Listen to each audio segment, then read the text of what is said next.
Magagandang corals na naman itong aking nalulugan. Kaya naman akala ko makakabuhay ng mano agad tayo. Pero para yatang mali ako. Kasi naman napakarami nga nitong mga pulang isda. Pero maliliit naman ito. Alam nyo naman na tayo ay may kasabihan na kung ang kabataan ang pag-asa ng bayan, dito naman ang maliliit na isda ang pag-asa ng karagatan.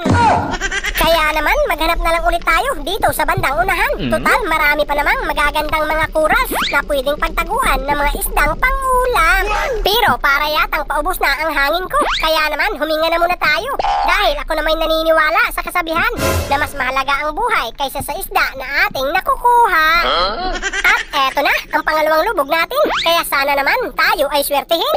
Nang sa ganon hindi na natin kailangan umutang ng pangulam sa tindahan ni Aling Bibang. Ay eto na, may nakita na ako. Kaya naman siguraduhin natin na ito ay matamaan. Nang sa ganon tayo ay mayroong libreng pangulam. Patay kang isda ka! Ayan, thank you Lord sa isdang buhay naman ang nakuha ko. Naku, napakasarap pa naman sa prinito nito. Kaya naman dahil dyan, isang malaking shoutout muna sa iyo, Jennifer Lusaris from Camotes Island, Cebu. Tapos, eto pa, at napakarami talaga ng corals dito. Kaya naman parang nalilito ako kung alin ang sisilipin ko. Mabuti na lang at may narinig ako. Ay, kaya naman pala, pamilyar ang tinig niya. Isa naman isdang kambing ito na nagtatago sa bato. Tapos mamula-pula pa ang kulay niya. Kaya naman panigurado, napakasarap sa tinula nito. Patay kang isda ka!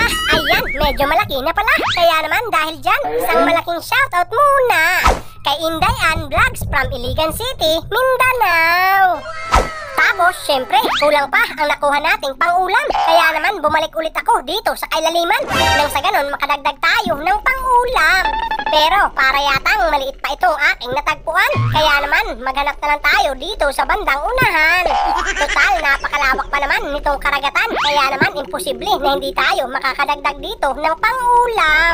Oh, diba? Sabi ko naman sa inyo, dahil sa bandang unahan may natatanaw na ako. Ay, hala, isdang pututan na napakasarap rin sa bawan. Patay kang isda ka! Ayan, napakasarap rin talaga sa tinula nito. Lalo na kapag nilagyan mo ng maraming kamatis.